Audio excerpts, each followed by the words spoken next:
Hello, my name is Gabriel Mullen, and I am a member of the Dole Institute's Student Advisory Board. Welcome to the Dole Institute of Politics.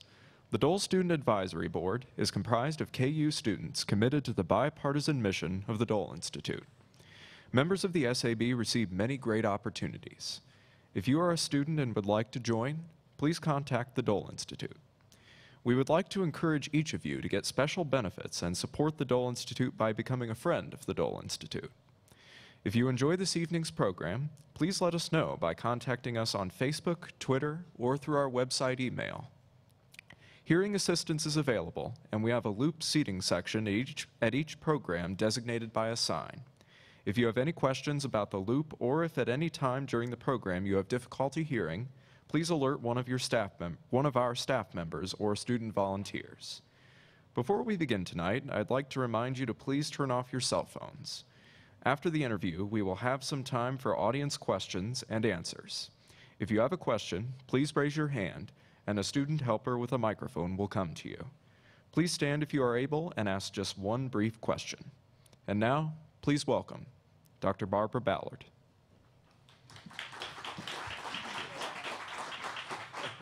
Thank you very much. Good evening and welcome to the Dole Institute of Politics, tonight's installment of the Presidential Lecture Series. As many of you know, last Wednesday we had to cancel our program because of weather, but we're very pleased that you could join us this evening. This year, the theme for the series is Follow the Leader, 4 Women's Journeys in Public Service.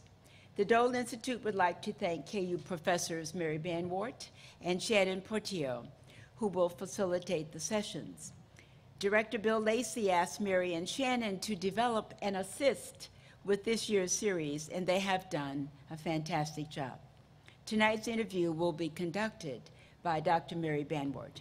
In addition to serving as an associate professor of the Communication Studies Department at KU, Dr. Banwart is the director of the Institute for Leadership Studies and the program and academic director for Kansas Women's Leadership Institute. Her primary research focuses on political campaign communication and the influence of gender in political campaigns. Please join me in welcoming Dr. Banwart, who will introduce her guest. Mary.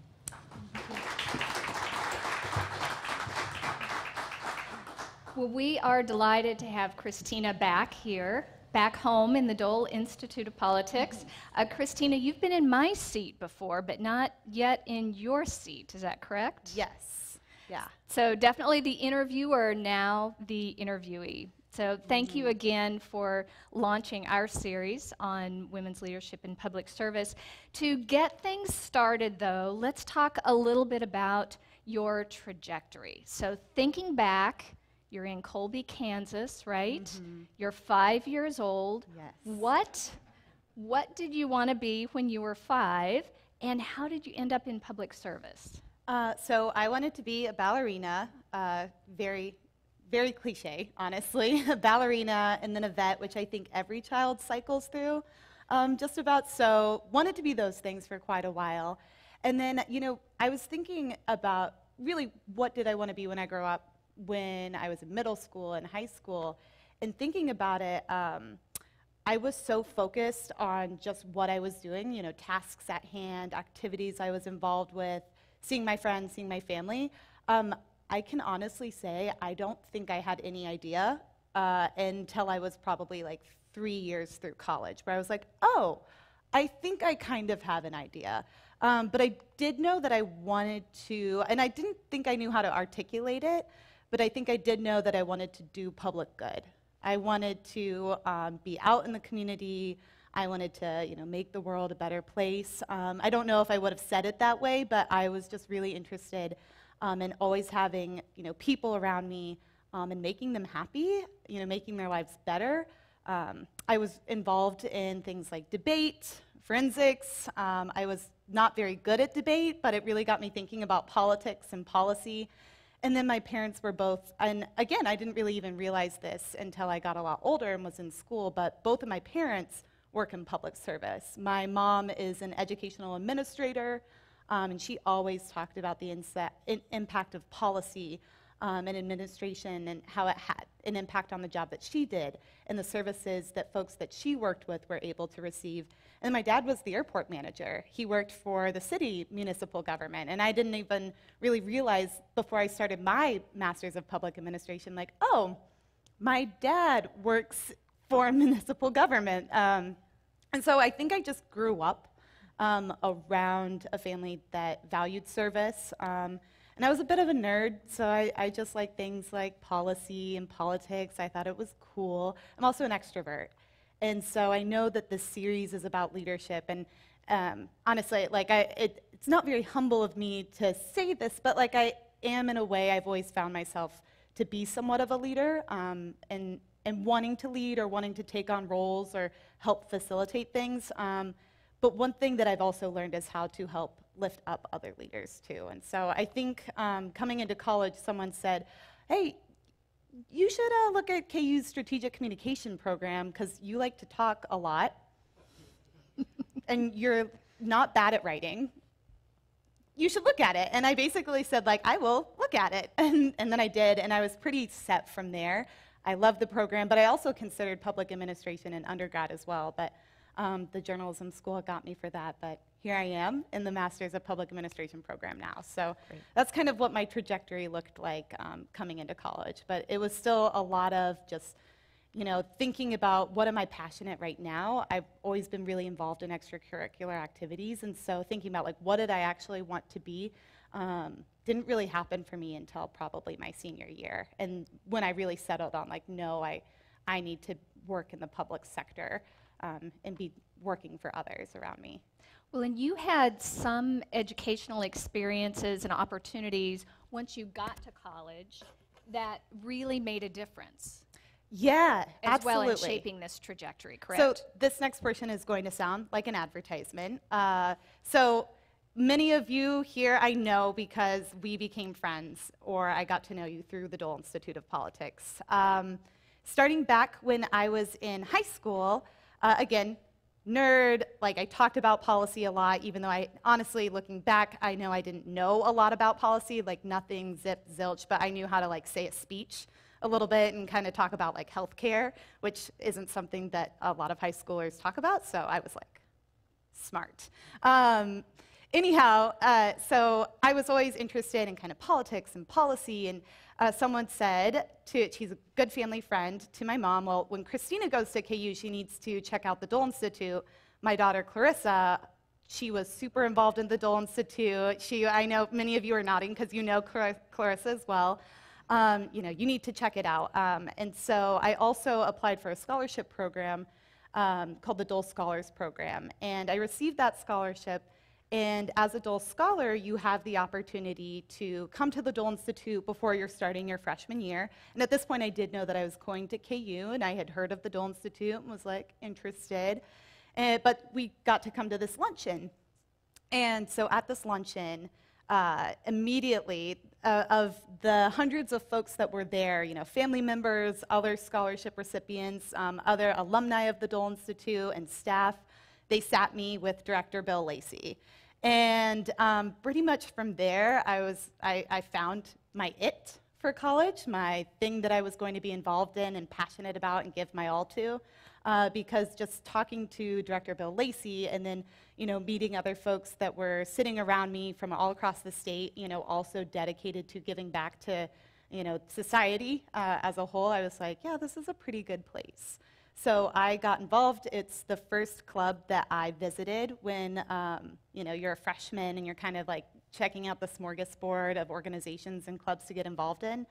And then they just couldn't get rid of me. I volunteered for every program. So like I would have been one of those like holding the doors or helping out with, you know, handing out programs, you know, all throughout my college career. And so it's been, like I said, this is like an advertisement, but I mean, there was no better place for me to be and thrive and learn than the Dole Institute. And because of the Dole Institute, it also opened up doors for internships and connections and other ways that I could kind of really see what I was interested in, you know, and doing after graduation. Perfect. Good. Well, as you think about your job now, then, how would you describe what it is that you do? So I am the communications director at a nonprofit advocacy organization called Kansas Appleseed. We do policy advocacy, so that's traditional under the dome advocacy, lobbying, that scary term.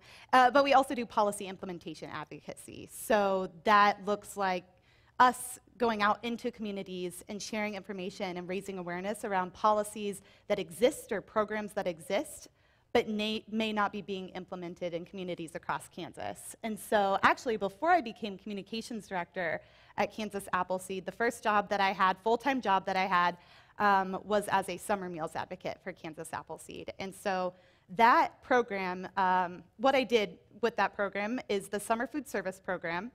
And in Kansas, we kind of hovered around ranking 49th, 50th, back to 49th. We jumped up to 48th across the nation for our participation in the summer meal program. And that meant that the reasons for that is that there were just low awareness among community members where the program actually existed.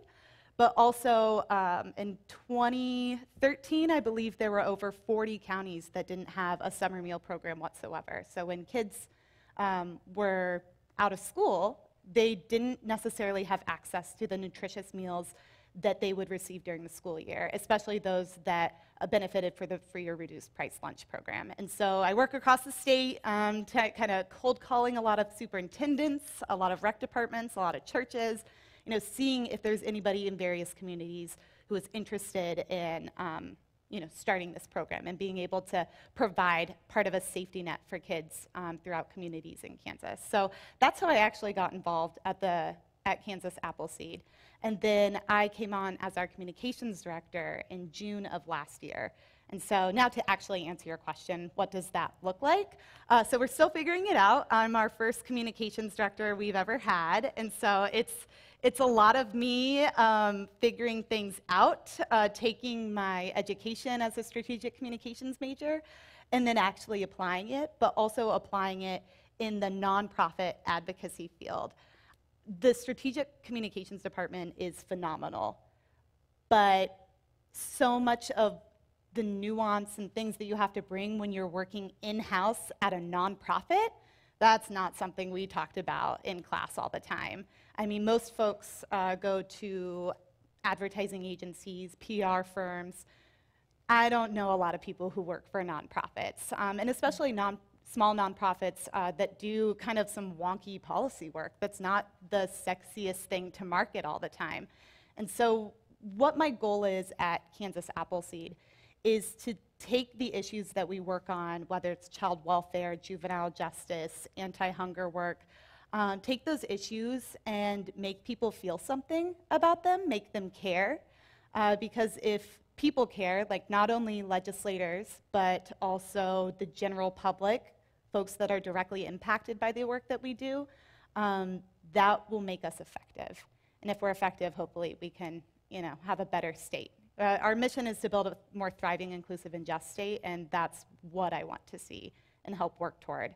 But it's not just tweeting and posting on Facebook, though I do a lot of that. I'm involved in messaging and just being really strategic about how we talk about the issues we work on and what we're doing. Then the digital organizing, so all social media, advertising, website maintenance, et cetera, and then also press relations. But I still get to do summer meals work, which I'm also really excited about. So it sounds like there's a real values connection then for you in the work that you do. Where would you say that you find personal connection? What are some of those values you find personal connection with in the public service work that you're doing? Just always wanting to give back. I know that the series is about being a woman. And, I am the first session, I'm kicking it off as a young woman. And those are two things that can often compound in the workplace, being a woman, being young. But I also will recognize my privilege. Like, I am a white woman. I come from a very, very comfortable family. We're strongly middle class. I never had to want for anything. I'm heterosexual. I'm cisgendered. I have so much privilege, but I'm just thankful that I now recognize that and can hopefully use that privilege to help give back.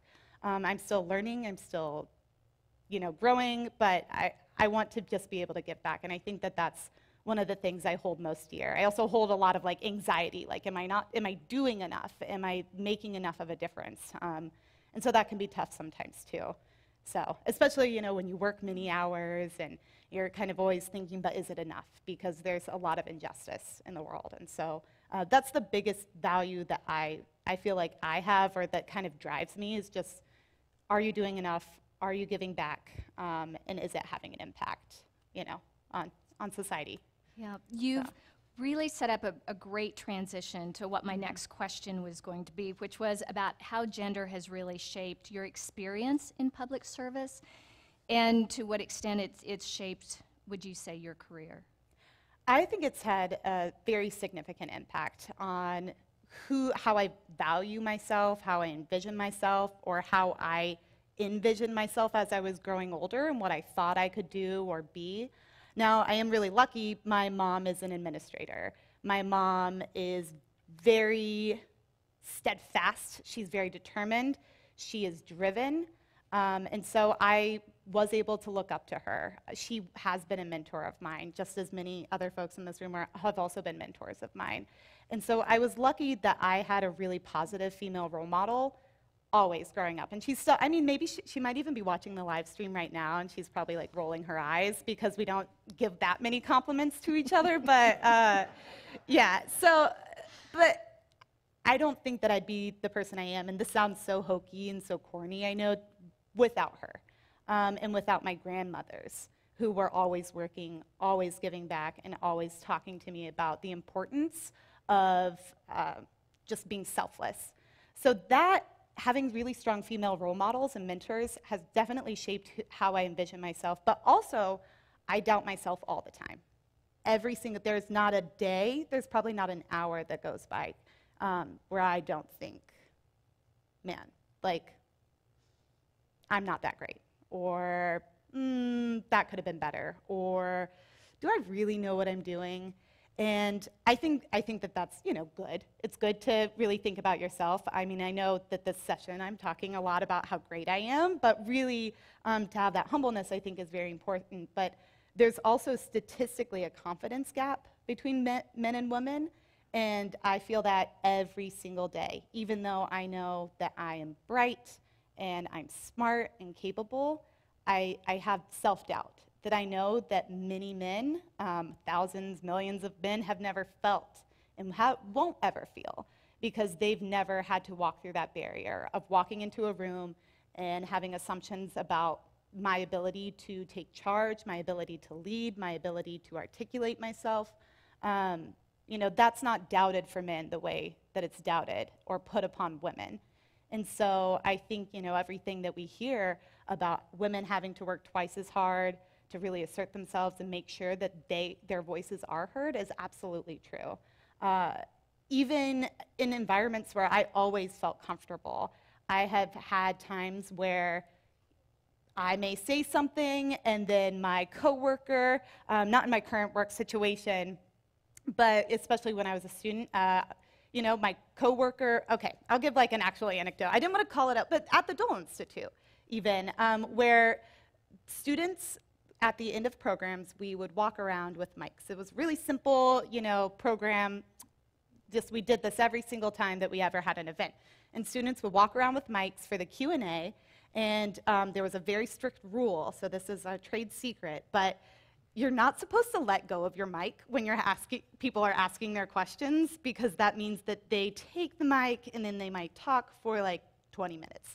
And not get to their questions. So it was an absolute rule, as a student worker, you hold your mic and just let them ask their question, and then you take it back.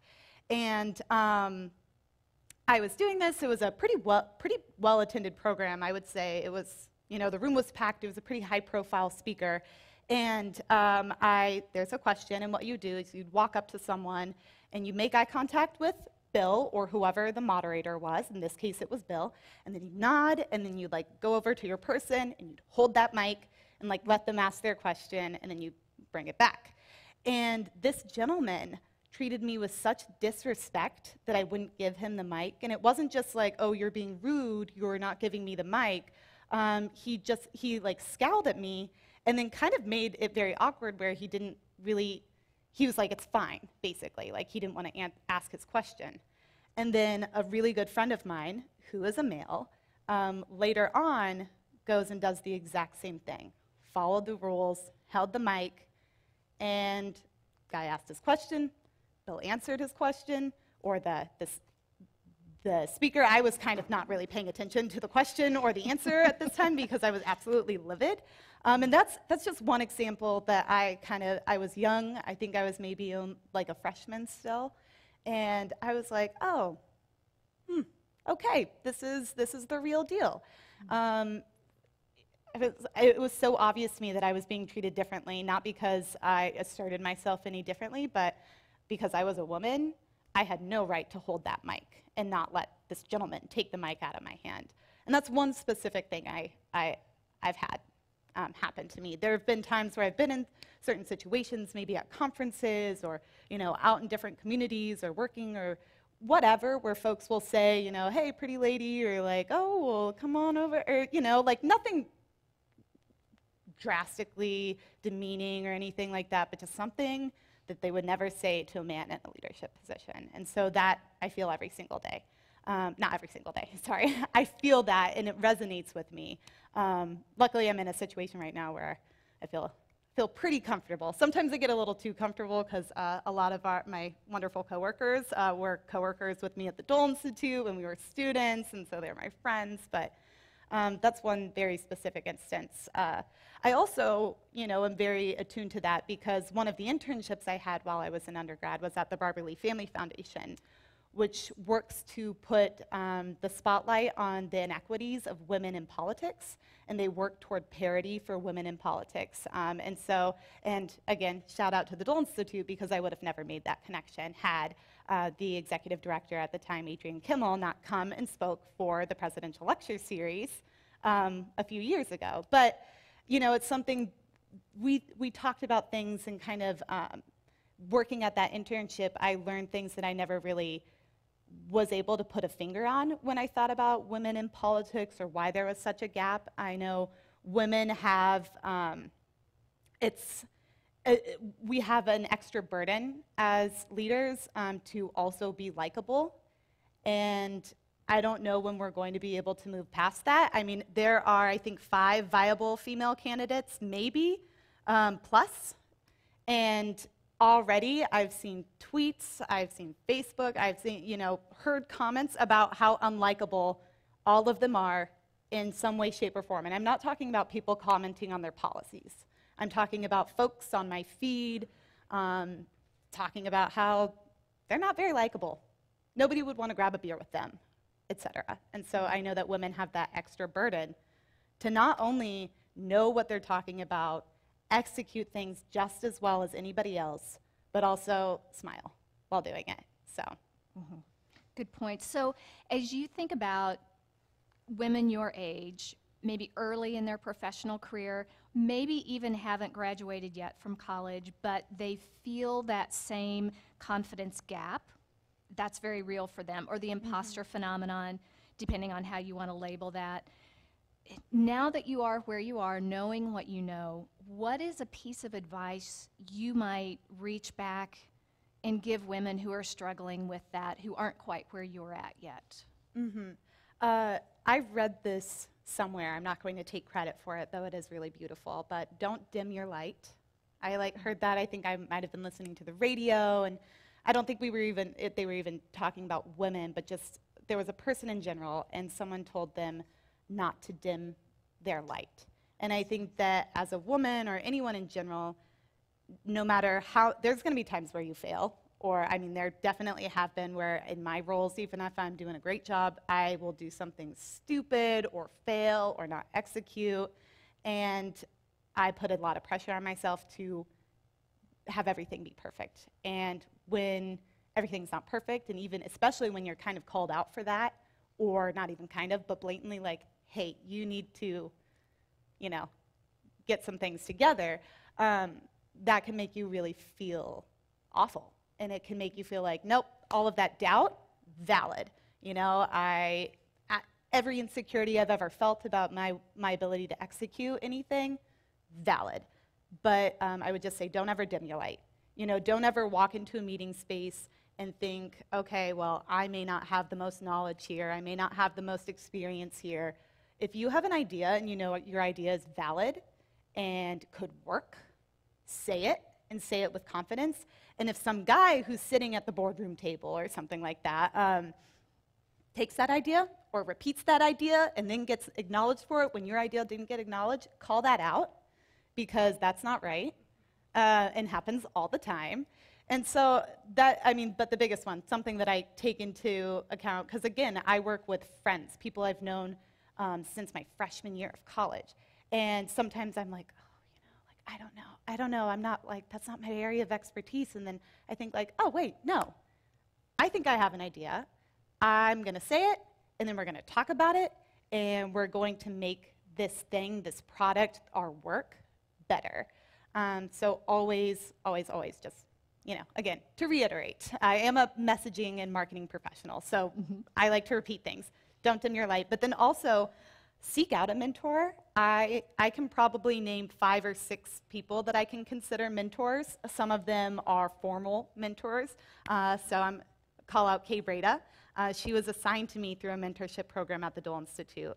And I could not be more thankful for the relationship that I have with her and her family and the other friends that were a part of our little mentorship family, because that's someone, her and I are not of the same generation. And so it's nice to have that perspective and to also have a cheerleader to help you through times where you're kind of debating what next steps you want to take or anything like that. But also, you know, I was lucky. I was assigned a mentor by the Dole Institute, where they put in, it was like a personality test, and you like talk about your interests, and so I know that there was some strategic things going on in being assigned my mentor. It worked out really well, but also there are mentors out there that I have that probably don't even know that I consider them a mentor. I have a professor, especially from the strategic communications program, who I touch base with all the time, because she had a really significant, and you know, talking about how I ended up in public service, I mean, she really solidified things for me,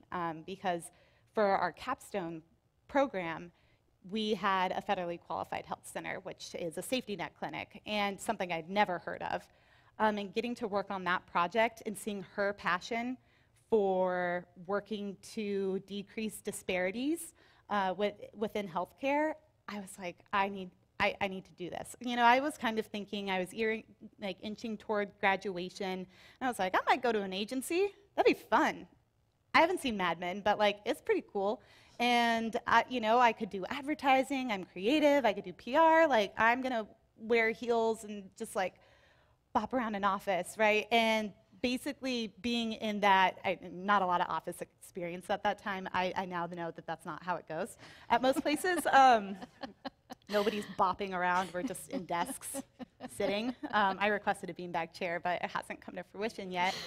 But anyhow, so it was really that capstone project, because even though I was involved here at the Dole Institute and always involved with various things on campus, maybe regarding policy or volunteering, that really solidified that I wanted to work in the nonprofit or public sector, because I didn't, and I still don't, of course I have a bias, see a lot of private sector or for-profit companies doing as much as they could to decrease disparities throughout society. And so that really solidified things for me. And I still ask her, like, Dr. Chen, like, I have a question, and don't be afraid to seek those mentors out. If you admire somebody, maybe you had a class with them, maybe you went to a talk that they gave, or you read their book and they happen to be here on campus, or you know, maybe they have a position that you admire, don't be afraid to reach out and ask them to grab coffee, or you know, just say, hey, I really admire you, you're doing something that I see myself wanting to do, and I'd love to just talk to you about it. Because I know that if anybody asked me to do so, I would, you know, immediately, I like coffee, so sure, done. I'll talk about myself, cool, I'm there. And so, don't be afraid to really seek out those mentors. And you can be blatant about it, like, I think I would like you to be my mentor, or you can be more subtle and just like developing a relationship with folks that you admire. Because unless, people are busy, and obviously a lot of folks who we all admire, right, we admire them for a reason. They're probably busy, but they'll make time. So, yeah. Well, I'm going to take you just a step further then. As you think about these great mentoring relationships, and you think about maybe what it took for you to take the step and make the ask, what are some best practices in making the most of those? So you've asked someone to go for coffee and talk about career aspirations and guidance and thoughts and advice. What are some of your best practices on what's really worked to make your mentoring relationships last as long as they have and be really as powerful as it sounds like they have been? Yeah, I think having a good mentorship relationship isn't about just, saying, okay, we're going to meet on Tuesday afternoon. I have these 10 questions that I would like you to answer, and then could you look at my resume and see what you want me to edit? You don't want to be transactional about it. Mentorship is a relationship. And so if you're going to form a mentorship, you're really developing a relationship with someone, a friendship with someone, or a relationship of respect with someone. And so you want to get to know them as well. What are their passions? What led them to be in the role that they're in or be doing what they're doing? So really don't think of it as a transaction. You don't want to be one-sided.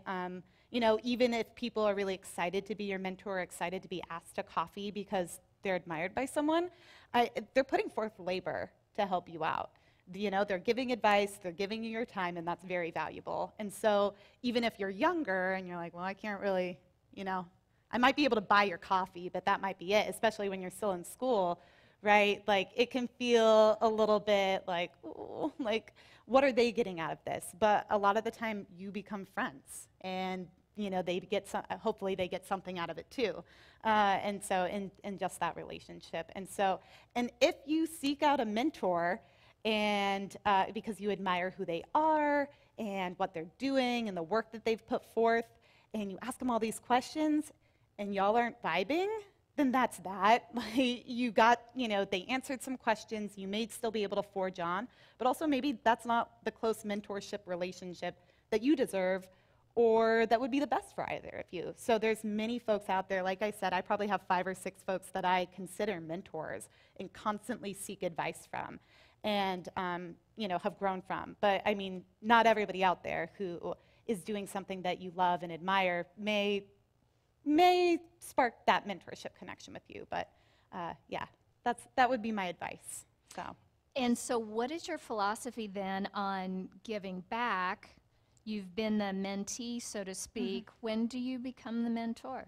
Yeah, so I was also paired with wonderful mentee, Keller, Edie, through the Dole Institute, who's also here.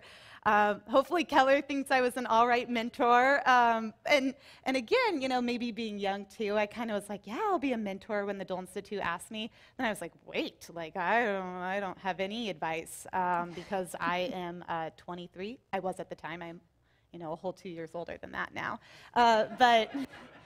And I was like, I don't know. But then, just talking again, like I realized like this is also a friendship, but I do have advice, even if that advice is, hey, like, I know you, I am your cheerleader, and I'm not just doing that because the Dole Institute told me to be your cheerleader. I actually believe in you. You are absolutely smart. Keller, I'm talking about you. So I don't know if you made that realization. But you can just be that cheerleader for someone and also offer advice, because I had just been recently through what Keller was going through, right? Like I was graduating school very recently, kind of starting my first professional career, and that's a weird field to navigate, especially in public service, because there's not, the public service jobs, progressive public service jobs, if, your views are aligned with Keller and I's, few and far between in Kansas sometimes, right? And depending on when you're graduating, kind of what the market is like, it can be difficult. And you might feel like there's just nothing out there for me or something like that. And so just being able to be like, hey, what opportunities are you interested in? What connections can we make? Also, you're great. and we'll figure it out because I figured it out, and a lot of folks can figure it out, just as long as they keep working at it, I think is really helpful. And then also through the Kansas Women's Leadership Institute, I was paired with a really wonderful student who goes to Pitt State, who wants to be a press secretary. And though that's not specifically my role, I do a lot of the things in my role as a communications director as a press secretary. Now she wants to be a press secretary for a president. And I was like, I have some great advice. Talk to my friend who is a press secretary for an actual politician, because it's very different. But I mean, being able as a mentor, now that I've been in the professional world for a little bit, like knowing like I actually do have some connections of folks who are doing exactly what she wants to do, who would be able to offer even better advice than I could. You know, maybe I can connect these two folks and they can share and, you know, advice and strategies and provide her with some experiences that they've had as press secretaries as well. So also making connections with the person that you may mentor with someone that also might help them is also part about being a mentor. So I've been able to do that. I was just back in Western Kansas a couple weeks ago leading a session on how to do interviews well, like job interviews, like a little, you know, as like young high schoolers, a lot of them were interviewing for scholarships, but they also wanted to know, okay, what do I need to do when I'm interviewing for internships, and kind of talking to them about some strategies that they can employ when they're being interviewed, but also talking to them about like the very real differences between some advice that they might hear from their parents and then also the fact that it's 2019. So in some of the sample questions from this packet I was looking at, now granted this was from 2001, but it was sample questions that someone might be asked in an interview. And because they sent me some things like, and they had 20 years worth of sample questions, but this was 2001. And one of the questions was, how do you think having a family will impact, and they divided it. They had questions for males and questions for females for this packet. And they said, how do you think having a family will impact your ability to work? And I was like, oh no. Like, I was like, we can't show them this. Now, granted, I went in there and did this little session to these high schoolers, and I just made fun of the question for a while, so I still showed it to them. But I said, if you're being asked a question like this, don't work there, because you shouldn't be. I mean, it's outdated. And so, trying to give back, I told them to hit me up. Now they're all quite a bit younger than me. I actually was told, because when you grow up in a small town like I did, you know everybody who's about 10 years younger and 10 years older than you are.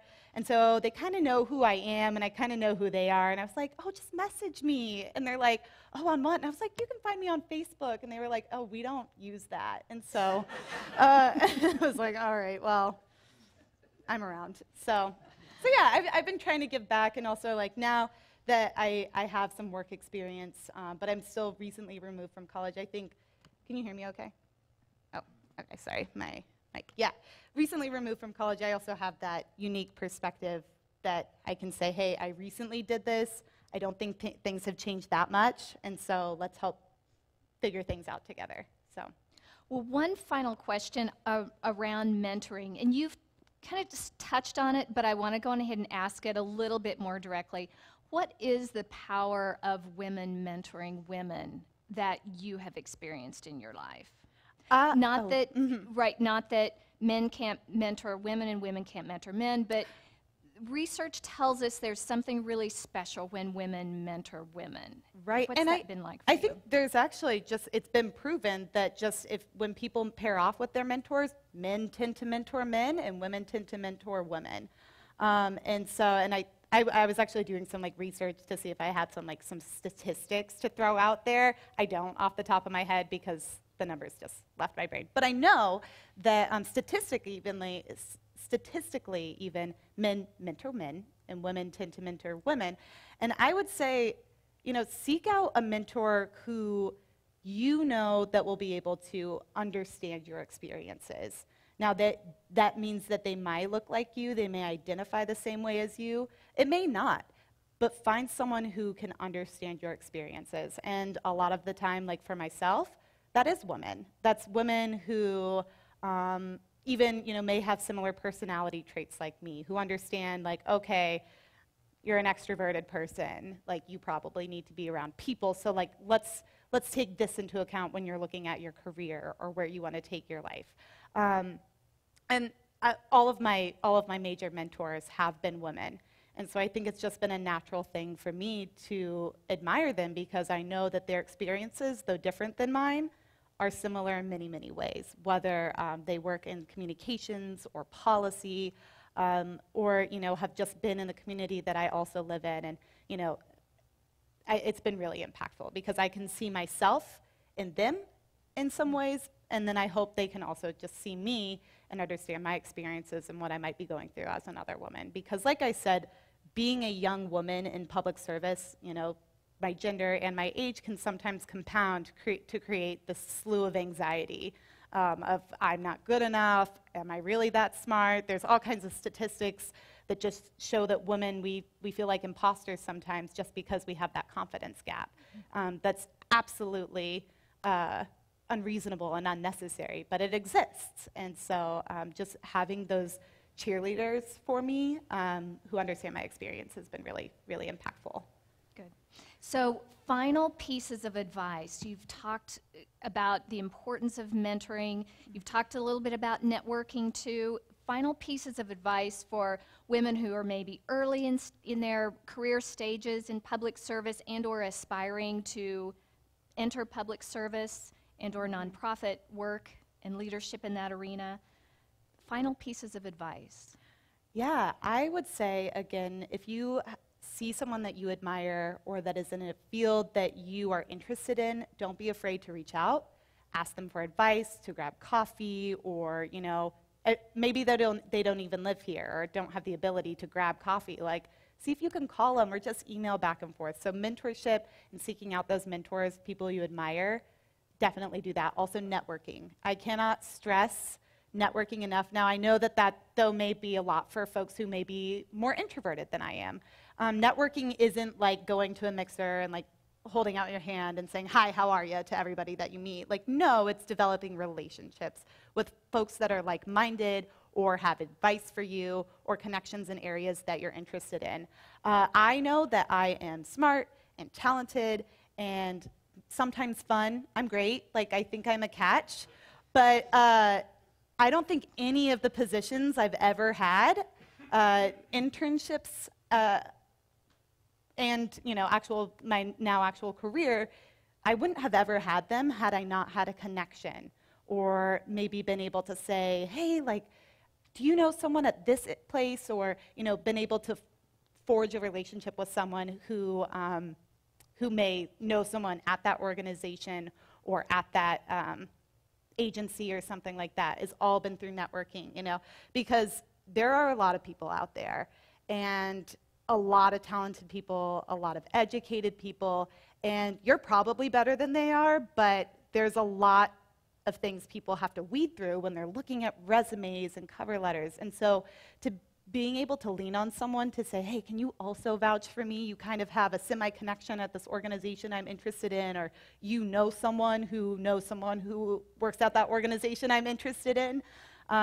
Using those relationships and networking can be really, really beneficial to just put you ahead and set you apart. Because like I said, like, you probably are a rock star, but to just give that one little extra edge on the competition, networking has been everything to me in my career, I think. So I think that is really important. And then again, to repeat, don't dim your light. Don't walk into meetings and think, I'm going to say this in a really eloquent way, or, and I do this a lot, where I want to apologize sometimes, where I have like an opinion, or something that's maybe just not going to jive as well, or if it just contradicts a very valid opinion of another coworker or partner or friend, where I want to say, I walk into a meeting and I was like, I'm sorry, I just don't know, even though I know what I'm talking about. I might be like, we should change this, And so being able to walk into it. Now, I'm not saying walk into a room and say, I know what I'm talking about, and so change it. You want to respect people, right? But find that balance between being confident, but also being able to listen and hear other people's perspectives to ultimately come to really good work products or environments is really important. But just be confident, or try to fake it, even when you don't feel confident. Faking it is also pretty okay when it comes to confidence, because nobody will know the difference, and you'll get better at it in time. Good, good. All right, I think we have some microphones that are ready to move about the room. So please raise your hand and someone will come by and ask a question. Front row.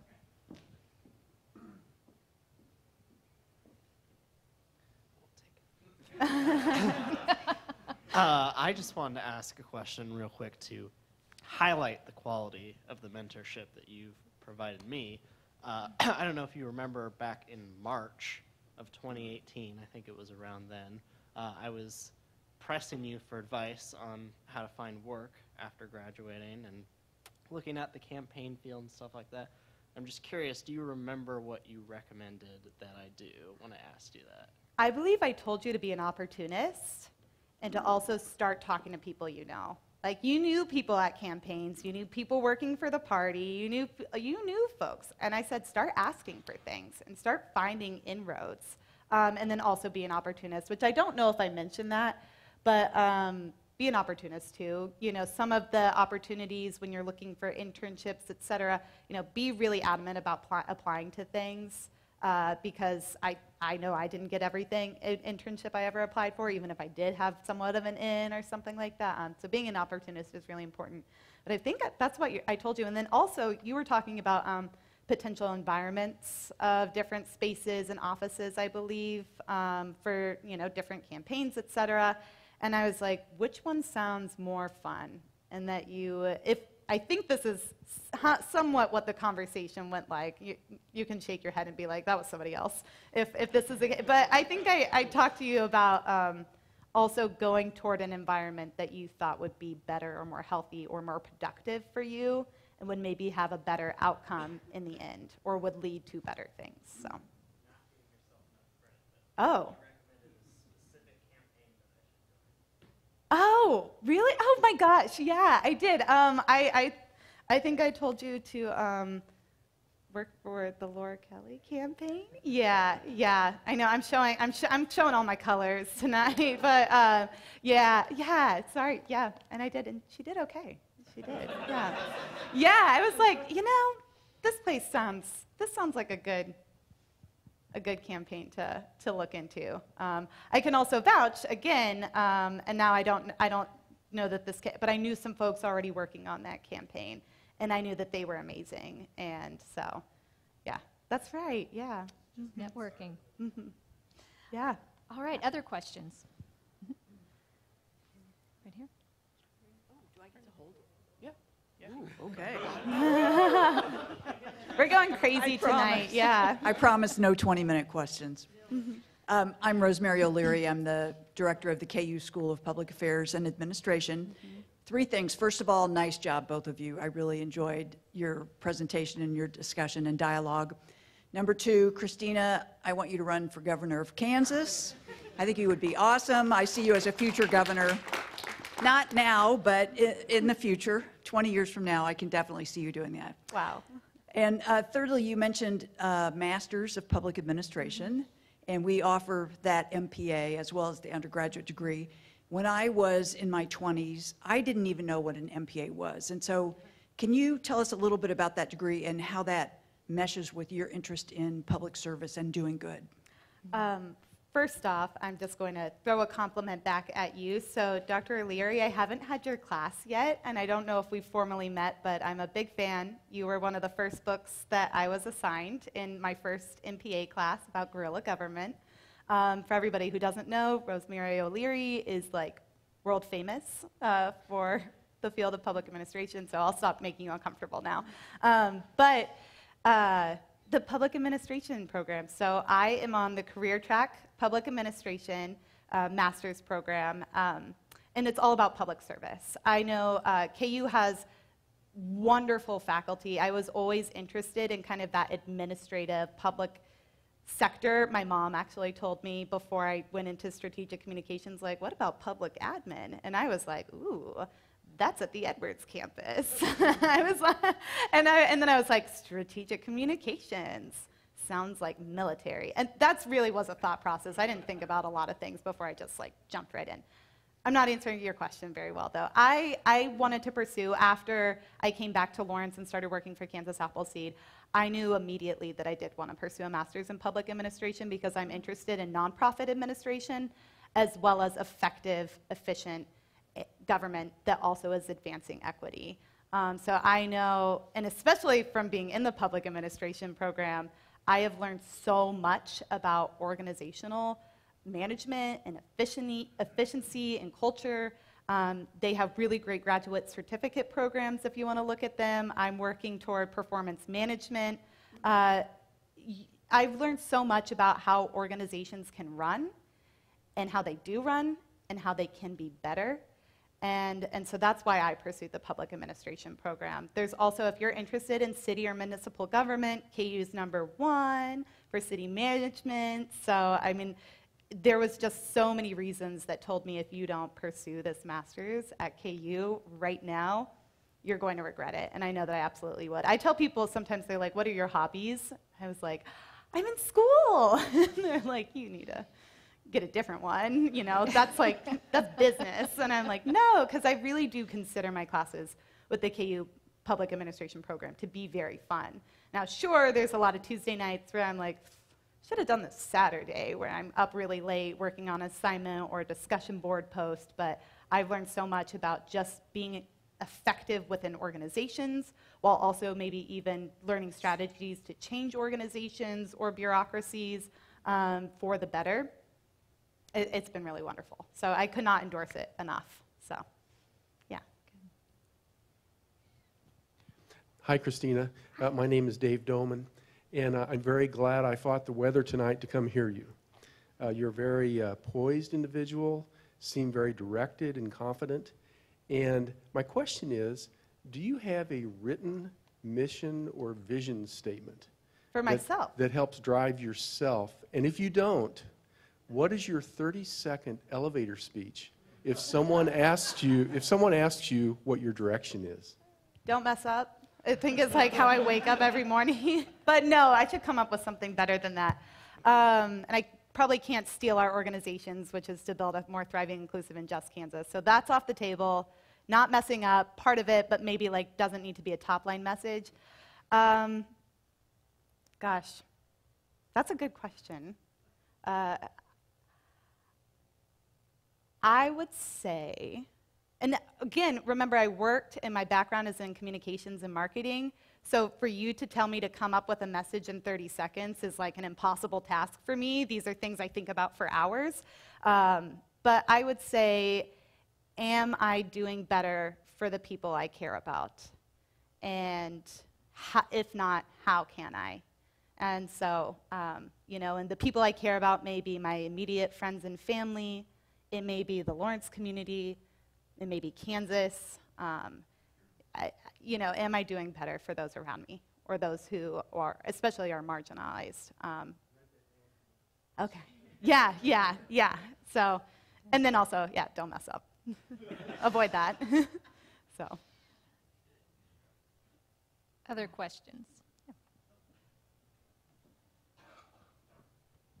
You've talked about it some tonight, but how does being from Western Kansas and from a small community affect the work that you do and what you want to do in the future and who you are? Sure. Yeah. Thank you for asking that. It's a huge part of my identity, being from Northwest Kansas, being a proud Northwest Kansan. And I never realized how unique being from Northwest Kansas or Western Kansas or west of Topeka is for being a KU student. It blew my mind, basically, coming here, that most folks who attend this university have never been west of Topeka or Salina, or maybe, you know, maybe they've been down to Wichita, but that's about it. Actually, a lot of folks will talk to me like, oh, like Colby, that's like close to Salina, and I'm like, yeah, like 3 hours. No. Or you can see the mountains, can't you? And I'm like, no. 3 hours away, again. But it is a huge part of my identity to be from a small town. I mentioned this, you just know everybody. You know where they live, and not in a creepy way. You know their grandparents, you know their business.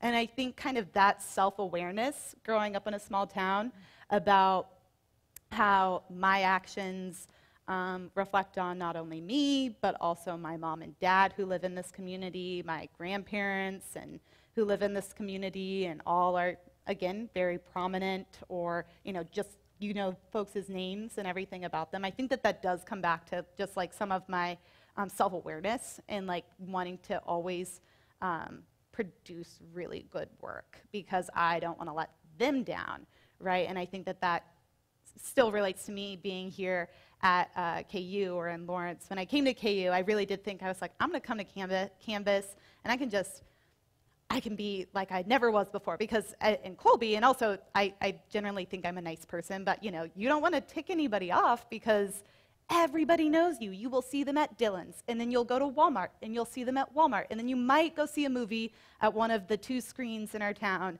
and you'll probably see them there too. You don't make people mad because you see them around too much. And I thought, well, I can come to KU and maybe be more brash, and I'll never see anybody ever again. And then it's much smaller than I thought it would be, because campus is still 3 times the size of my town. And so I think, I did realize, okay, this bigger town, this big campus, it really is small. I still want to really treat people with respect. And not that I ever said to myself, I'm going to start disrespecting people. That was never a calculation I made, but I really did. I'm like, no, this is my community now. And just like Colby was my community and still is my community, this is my community now. And I want to do better for it and be active and engaged and know what's going on and not just be complacent in where I am, because I am so lucky to have been able to come to college and do the things that I've been able to do and afforded to do. So I wanted to make sure that I really gave back by appreciating that experience. And then also I just make fun of people who don't know country life. Even though I don't really know country life, if anybody from Colby is watching this, they're like, city girl, because we actually did live in town, though my brother, who somehow has a southern accent, will tell people he's a country boy, and I'm like, no, you're not. So we lived in town, but that's a whole other thing. So it's definitely had an influence.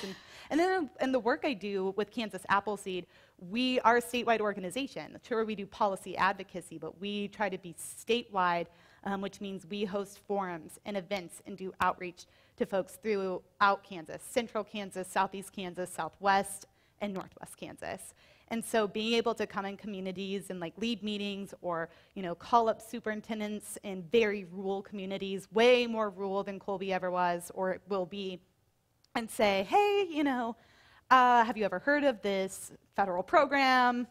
It's really cool, and this also being able to talk to them and say, oh, yeah, well, I'm from Colby, and I actually know some folks from your town, because also being from small town Kansas, you're very well networked. Again, everybody will ask me, oh, do you know so-and-so? And I will say, no, but we're related, and yeah, and so, it's also that idea of networking is just so intrinsic to small town communities. You can't get away from it. So I think that's definitely had an impact.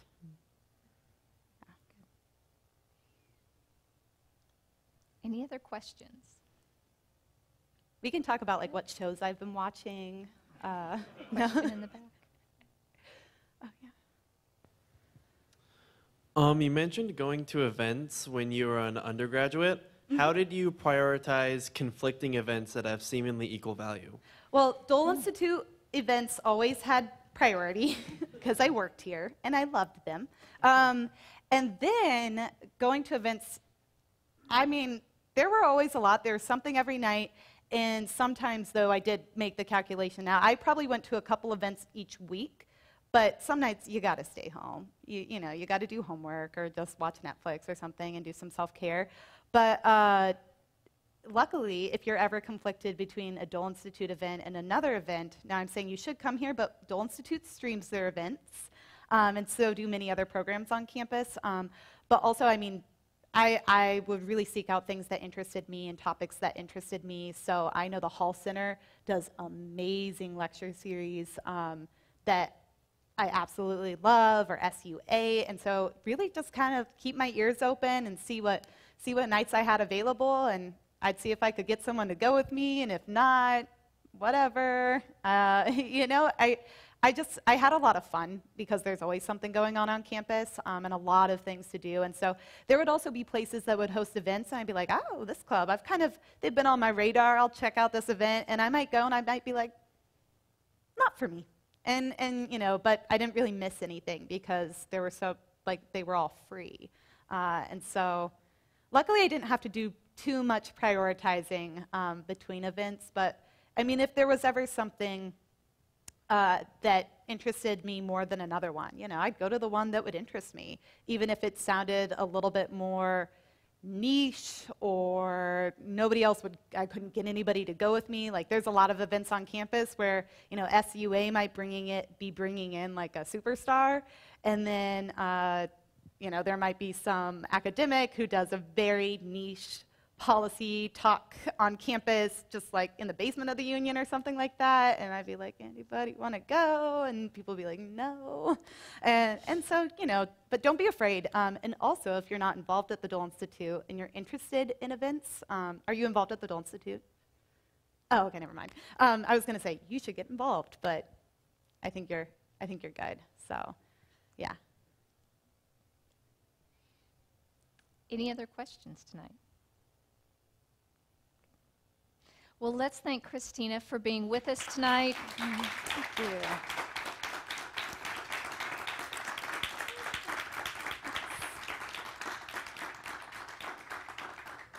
We're so excited to have her back home here at the Dole Institute, trading places, but sharing with us your insights, your experiences, and I think importantly, bringing it back to some of these important opportunities that places like the Dole Institute for Politics provide students here on campus and people in our community. So in and of itself, public service.